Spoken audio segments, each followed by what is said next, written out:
So, Mark, the monsoons came to Las Vegas. It cooled things down a little bit, but a lot of people who are new to the area finally learned what a flash flood is. Vegas floods like crazy, and we saw it this week. Yeah, it reminds me of what was it in Seattle where they got ice where they don't usually get a lot of ice and people were just like sliding down hills and, and everything. But I'm kind of sad we didn't see, what was it last year where the guy was like on a float going down the strip and just like having a good old time. We didn't see any of that. But it's crazy how quickly the water comes through and just sucks tables out, just see things flushing away that you wouldn't expect. Yeah, and to be clear, it's very dangerous, so stay away from the water when it's flooding. The other thing that it does is it makes all the creepy crawlies come inside, like scorpions. Somebody shared their picture of a scorpion on Twitter. I remember this same thing happening to me a few years ago. Every Las Vegas resident, I think, has a good scorpion story. But yeah, it's one thing. You get all kinds of creepy crawlies inside your house when it rains. See, if that was me, as soon as I see one, I would have a black light out at night, walking the entire house for like a week straight until I found another one or didn't. It would stress me out. No thanks. A lot is happening on the South Strip.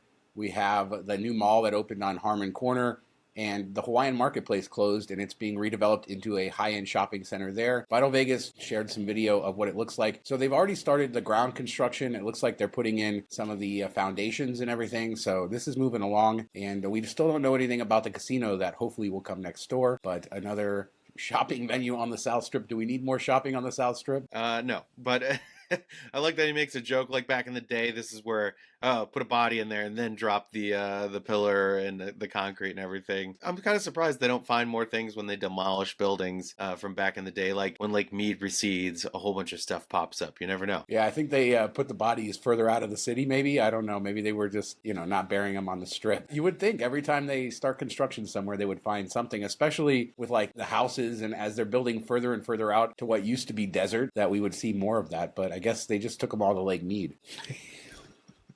I don't know why I'm laughing. It's horrible, but yeah.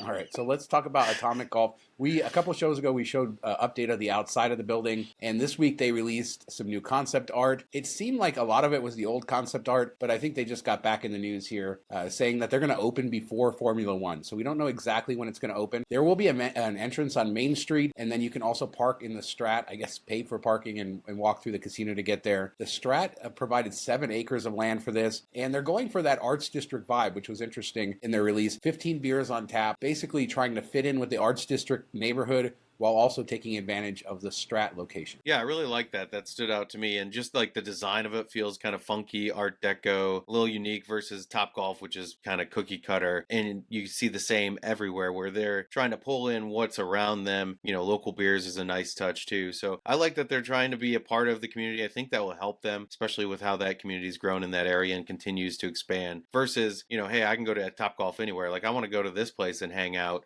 even if I'm not hitting balls, just to, check it out, sit, enjoy the vibe, and have some beers. It sounds like it's going to be great. Yeah, it looks great, and lots of technology, very similar to Topgolf, as you said. 4 stories tall, bars, entertainment, all of that there. So looking good, and glad to hear that it's going to open before Formula One, so we don't have to wait too much longer. So Mark, Bojangles is coming. I know you're jealous. Michigan doesn't have Bojangles, right? No, we don't have any of the big Buc-ee's or all that, any of that stuff. Oh, we need Buc-ee's here in Las Vegas. We got the fake Terribles Buc-ee's, but that doesn't do it. But Bojangles announced that they're coming to the city. I mean, it's just fast food everything lately, and we are getting Bojangles 20 locations to perhaps open up in Las Vegas over the next few years. This is a popular chicken restaurant in the South and in the East, and just another one of those brands coming to Las Vegas. It made me think, as we get these more and more of these stories, is that all these brands are just going to be everywhere eventually, right? And this is just the next step in that, which is kind of sad because it was fun to go places and discover these brands. Go to Vegas. I don't know. That's yeah. You just go to Vegas. Every time I hear the name, I just think of like Bojangles Unchained. I know that's a bad joke that I did before the show, but there you go. And we're probably gonna get hate from that one commenter that says we have bad taste because we like fast food. But it's kind of crazy how it just every single one from the west, south, all over the place is opening up, popping up in Vegas, and it makes sense because it's a lot of people coming in from all over the place versus like a normal typical East Coast where it's mostly East Coast people. So you get a melting pot there. Even people that live there, it's like a big melting pot. So it makes sense why they would be a proving ground for expansion in Vegas. But we should see. I mean, Michigan has Del Taco. That's the only West Coast thing we have. For some random reason, we have 6 of those. I know, it's strange. I remember driving around the country years ago and having a Del Taco craving, and there was Michigan and Detroit and then nothing for like 1,000 miles in any direction. So something there. So it's cool, but I don't know. Yeah, exciting. I haven't eaten at Bojangles. We need Waffle House next. So hopefully another announcement next week. And did you see the Frankenstein slot? This was announced last year at G2E, and I think it made its debut at Pachanga down in California earlier this year. And now it's at Plaza, and I'm sure you'll see it in casino floors everywhere very soon. Licensed from Universal, very classic monsters. We talked about how we like these types of slot machines. We talked about Family Feud and sort of the tie-ins. And this looks like an interesting one. I watched some of the play. It's not really breaking ground in too many ways, but it's a very attractive cabinet. Yeah, it definitely draws you in. The lights are bright and it feels like immersive when you sit there, at least from the picture. Like you have blue lights going on both sides of you on top. Like it definitely is going to be a center feature in the area when you're walking through the casino. That's definitely going to be something that you get pulled into, want to sit down, throw some money into it, which is the goal after all. I don't know if the gameplay will live up to it, but the cabinet is one of the better ones I've seen, I think. Yeah, I think that's why it's getting so much attention. It's just a beautiful cabinet, classic characters, a lot of fun, and hopefully the bonus games are pretty good. I didn't get to see too much of the bonus games, but go check it out at Plaza and probably coming soon to a casino near you. So Mark Meltzer shared this. I don't know where he got it, but on Twitter, he shared this video showing more renders of the rooms at the Paris Tower. That's the old Jubilee Tower at Ballet/Horseshoe. That's now being moved over to Paris as the Versailles Tower. And we get to see some new renderings. Looked good before, it looks good now. I like the shape of the rooms, so I feel like they have a lot of space there. And what do you think? Yeah, it's definitely, ties in with everything that we've seen from new renderings or new, updates that we've seen across the higher end hotels. Very white and clean and a little bit sterile. It looks nice. It looks fancy. And I think Paris is, I've said it several times, is like the best budget luxury hotel in Vegas. Best bang for your buck if you want to stay somewhere nicer, especially in these newer rooms. But it just, I want some pop of color. I want some Vegas to it. And we're moving more and more away as we refresh these hotels. You're losing that makes it unique. One thing that Circa did well is they tied all that in with their design, where a lot of people are just going for luxury that you find anywhere. Yeah, it's interesting, and Circa's a great point because I feel like they pulled off getting something that felt both retro, nostalgic, Vegas, and modern all at once, and I don't know how they pulled that off, but it certainly is unique among all the other new room products. This is sort of generic. As a background, for people who don't know, this tower is actually located closer to Paris than it really is to Bally's, especially like the pool and all that stuff are at Horseshoe, sorry, not Bally's. And they're building a pedestrian bridge across, so it's going to connect you to the pool and everything.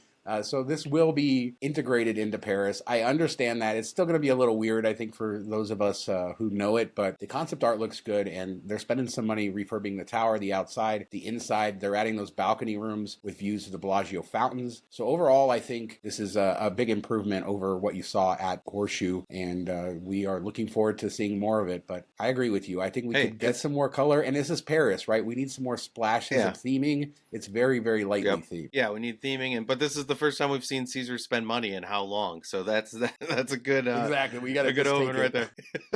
Somebody sent us this link to the website of KGA Architecture, and they're one of the firms working on the Rio redesign. And we showed you guys concept art of the redesign at the Ipanema Tower, which, we said looked a lot like a Hyatt Place. It has very nice decor, I would say, not anything too fancy. Certainly not the most modern. It felt a little brown and dated to me. A lot of those brown color schemes that we saw 10, 15, 20 years ago. But on their website, KGA Architecture has a bunch of different renderings of this. I wonder if this was the original renderings and they went in a different direction. These renderings are still kind of sparse. I would say the room is, of the same kind of quality as the renderings we got from Rio. I'm assuming that these are not going to be what we get in the end, but it's interesting to look at them. A lot more grays than we saw in the concept art they released, where they went with a lot of more of the earth tones. Yeah, I actually like these better, so I kind of hope that these aren't the old ones and they go to this. I mean, it's still not an amazing room or anything that's going to make you want to go there just for the room, but you're in Vegas, so what does it matter? And I think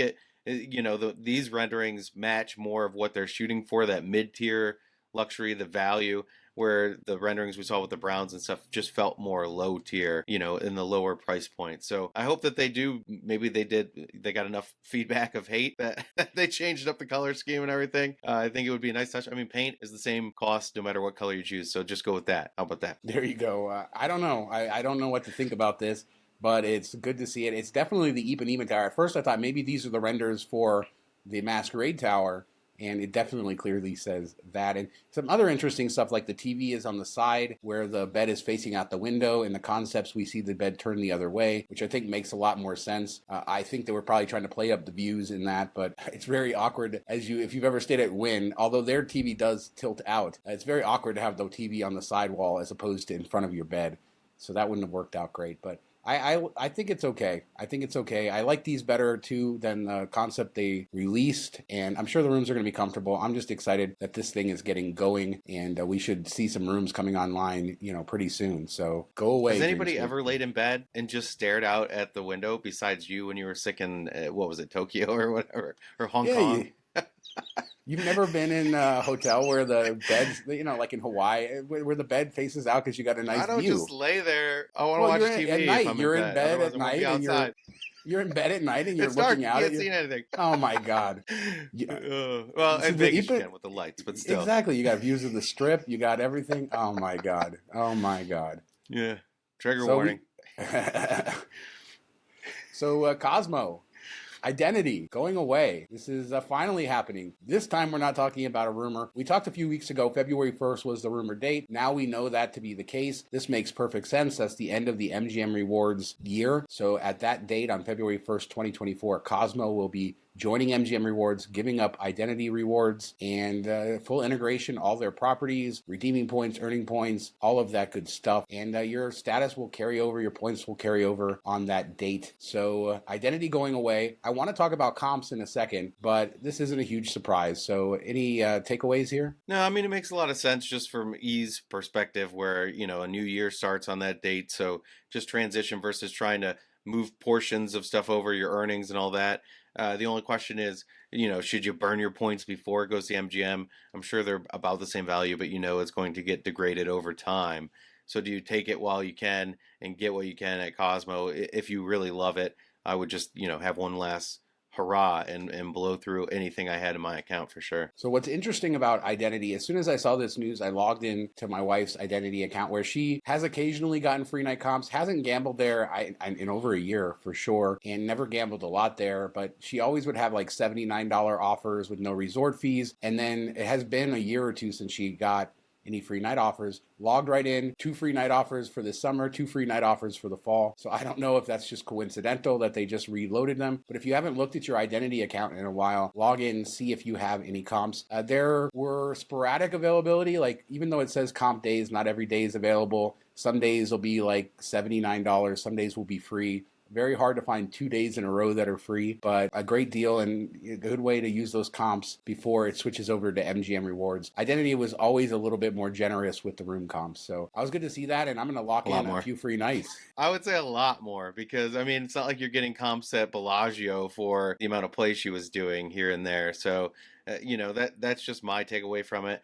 And on a somewhat similar note, people are making me nervous about my Luxor stay, Sean, coming up. Did you see that in the comments? I was saying, don't stay in the pyramid. And I wanted to stay in the pyramid because, first time there, you got to do it right. And they're like, the elevators are terrible. It takes forever. And I'm just kind of nervous. I might be switching it up now. I don't know. Do you think I should stick with it or what? You should absolutely stick with it. First off, those elevators are the coolest thing in the world. Now, they are old. They are janky. They vibrate like crazy. And they are very slow. But they go up at an incline. So there's just great novelty in being in an inclinator. I could just go ride an elevator up and call it a day. But I think that was the complaint. Like they said, stay in the tower instead of the pyramid because they take longer to get to you and stuff like that. So I don't know. I'm kind of getting nervous about it, but I won't be in the room much anyway, so it probably won't matter. Well, the pyramid tower, if you get into the newer renovated room, there's 2 different kinds of renovated rooms. One has the old Mandalay Bay furniture from 5, 6, 7 years ago, something like that. The other one has the old Bellagio furniture. Those are those renovations they've been doing recently, and that's the vast majority. I think that's a better product that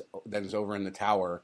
And the novelty of staying in the pyramid building, Absolutely worth it. And don't forget to go in the fire escape down in the stairs inside the pyramid, because that's fun to go in there and see how they laid all that out within the building. Yeah, I'll stick with it. Plus, I'm getting $300 in food comp, so I feel like that makes it worth the pain. But in all seriousness, when I had the renovated room there and I filmed it and everything, I loved it. I thought it was great and a big step up for the property. I love that like backdrop. It's like maybe an African sort of motif on the backdrop there. They renovated the bathroom, made it a lot nicer. Yeah, it's a good thing. You still got the big furniture from the old Bellagio rooms there, so you can feel a little bit fancy. And you're staying in, the largest atrium in the world, the pyramid. You got to do it. You got to stay inside the pyramid tower. We just triggered Sean's nerd level hotel love. So nerd level hopefully 10, he threw Luxor. Hopefully threw up some good video on the screen while we were talking about this. But yeah, I threw up all kinds of video of that thing. But seriously, for everybody out there, and this is from my Luxor video from early COVID. Those fire escapes, those are a lot of fun, and you can just like pop in and go up and down one level. You don't have to take them all the way up, but just to see how they lay it out because of the shape of the building and how they have to sort of bow out from each other. Really cool stuff. A good place. I mean, you should really be staying at the Four Seasons though, Mark. Oh, I did that. It was boring. Luxor for the world. So let us know what you guys think about anything we talked about today, whether it be those rooms at Paris or the rooms that we may never get at Rio, Bojangles, Cosmo joining MGM Rewards next year, all that stuff. Hit us up in the comments. We'll discuss it there. We do 2 shows a week, Tuesdays and Fridays, and we'll be back in just a couple days with another show. Thanks so much for watching. Talk to you next time.